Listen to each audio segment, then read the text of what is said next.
जम्मू कश्मीर के पहलगाम में हुए आतंकी हमले के बाद भारत ने पाकिस्तान पर एक्शन लिया है। पीएम मोदी की अध्यक्षता में सीसीएस की बैठक हुई। केंद्र सरकार ने पहलगाम हमले के जवाब में कड़े कदम उठाते हुए सिंधु जल समझौते को निलंबित कर दिया। वहीं भारत के इस एक्शन के बाद पाकिस्तान बौखला गया है। पाकिस्तान में अब शिमला समझौता रद्द करने की चर्चाएं चल रही हैं। आपको बता दें कि पहलगाम पर भारत की प्रतिक्रिया के बाद पाकिस्तान की राष्ट्रीय सुरक्षा समिति की बैठक हुई। इसकी अध्यक्षता पाकिस्तान के प्रधानमंत्री शहबाज शरीफ ने की। इस बैठक के बाद पाकिस्तान ने शिमला समझौते को स्थगित करने की धमकी दी है। आतंकी हमले के बाद भारत ने बड़ा कदम उठाते हुए सिंधु जल समझौते को स्थगित कर दिया। इसके अलावा भी भारत ने कई कदम उठाए हैं। इसमें पाकिस्तानी नागरिकों को वीजा जारी न करने और दूतावास में कर्मचारियों की संख्या कम करना शामिल है। पाकिस्तान इससे तिलमिलाया हुआ है। पाकिस्तान की राष्ट्रीय सुरक्षा समिति की एक बैठक गुरुवार को प्रधानमंत्री शहबाज शरीफ की अध्यक्षता में हुई। इसमें भी पाकिस्तान ने करीब वही कदम उठाए जो भारत ने अपनी प्रतिक्रिया में उठाया है।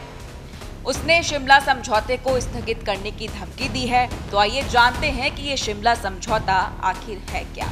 भारत ने सैन्य हस्तक्षेप कर मार्च 1971 में पूर्वी पाकिस्तान को पाकिस्तान से अलग कर दुनिया के नक्शे में बांग्लादेश नाम का एक नया देश स्थापित कर दिया था।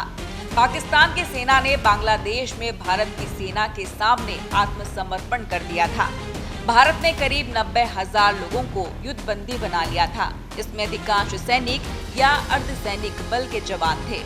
भारत ने पश्चिमी पाकिस्तान के करीब 5,000 वर्ग मील इलाके पर भी कब्जा जमा लिया था।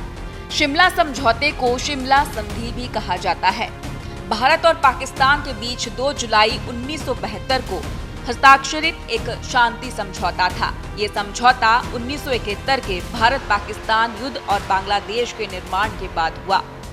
इस पर भारत की तत्कालीन प्रधानमंत्री इंदिरा गांधी और पाकिस्तान के तत्कालीन राष्ट्रपति जुल्फिकार अली भुट्टो ने हस्ताक्षर किए। इसका उद्देश्य दोनों देशों के बीच तनाव कम करना और भविष्य में शांतिपूर्ण सह अस्तित्व को बढ़ावा देना था। 1971 के भारत पाकिस्तान युद्ध में भारत की जीत हुई थी और पाकिस्तान से टूटकर बांग्लादेश का एक अलग देश बना। इस युद्ध में पाकिस्तान के 93,000 सैनिकों को भारत ने बंधक बना लिया था। शिमला समझौते के बाद अपने बंधक सैनिक पाकिस्तान को वापस मिल गए।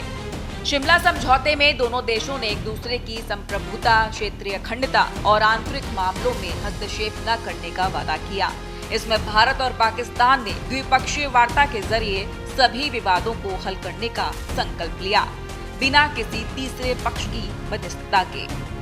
चलिए अब आपको बताते हैं कि शिमला समझौता रद्द करने पर पाकिस्तान को क्या नुकसान होने वाला है।